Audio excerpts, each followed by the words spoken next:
જો ઘરમાં એકદમ ક્લીન કરી દીધું, ઝાડુ મારી દો, પોછું પણ લગાવી દીધું, બહાર પણ બધું સાફ કરી, પોતા ધોઈ નાખ્યા અને સ્વચ્છ કરીને પાણી ભરી લીધું. મસ્ત આવે જમવાનું બનાવવા. કૃષ્ણ રાધે રાધે, જય દ્વારકાધીશ, હર હર મહાદેવ. મિત્રો સવારના 9:30 વાગી ગયા છે. તો હું બધાને ગુડ મોર્નિંગ. તમે બધા મસ્ત હશો, ફર્સ્ટ ક્લાસ હશો, હું પણ મજામાં છું. અને મસ્ત આવે બધું ઘરમાં પાણી ભરી લીધું, સ્વચ્છ કરીને ઝાડુ મારી દીધું, ઘરમાં પોતું મારી દીધું, ચાના વાસણ ધોઈ નાખ્યા, પોતા ધોઈ નાખ્યા અને કપડાં કાઢી જેમ બધા સૂકવી દીધા છે. બહાર તડકો છે આજે, એટલે વિડીયો સારી લાગે તો લાઇક, શેર, કોમેન્ટ કરજો અને ચેનલ પર નવા હોય તો પ્લીઝ અમને સબસ્ક્રાઈબ કરજો. તો મિત્રો વાગી ગયા છે, હવે ટાઈમ થઈ ગયો છે, બધું કમ્પ્લીટ કરી દીધું છે. હવે જમવાનું બનાવવા બેસી ગઈ છું. તો જો બધી પાણી લઈને બેસી ગઈ છું, આ ખાણી અને આમાં શાકભાજી છે તો ફટાફટ બનાવી દઉં.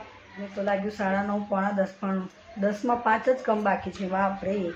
તો શું કરું મિત્રો, બે ઘરનું કામ કરવું પડે છે ત્યાં. અને અહીંયા આ ઘર મારું છે, પેલું મારા મોટા એટલે મારા હસબન્ડ ખરા ને મારા વર, એમના મોટા ભાઈનું ઘર છે. તો ત્યાં અમે સુવા જઈએ છીએ ખાલી, અહીંયા મમ્મી સૂએ છે. કપડાં બહાર નાખી દીધા છે, હવે સુકાઈ જાય તો સારું છે.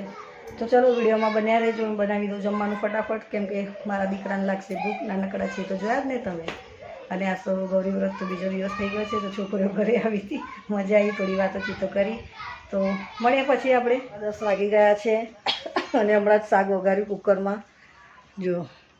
અને આટો ગોંધવા બેસું છું, કેમ કે હું ગઈ હતી સાડી લેવા. જો મિત્રો સાડીવાળા ભાઈ આવ્યા હતા, તો 100 રૂપિયામાં સાડીઓ સરસ હતી. તો મને આ કલર ગમ્યો, લીલો ને પીળો બાંધણી. તો આ સાડી મેં લીધી. કેવી છે મારી સાડી? 100 રૂપિયાની છે. ઘરે ચાલે આવી હલકી સાડી પહેરવા માટે ચાલે. તો મિત્રો જો મારી સાડી તો ખોલીને બતાવતી નથી, કેમ કે મોડું થશે, જમવાનું બી બનાવવાનું છે, રોટલી બાકી છે. તો વિડીયોને કરું છું અહીંયા એન્ડ. નવા હોય તો મને સબસ્ક્રાઈબ કરજો, અને વિડીયો સારી લાગે તો કોમેન્ટ કરજો, લાઈક કરજો, શેર કરજો. તો મળે એક નવા વિડીયોમાં. જય શ્રી કૃષ્ણ, રાધે રાધે, જય દ્વારકાધીશ, હર હર મહાદેવ. બાય.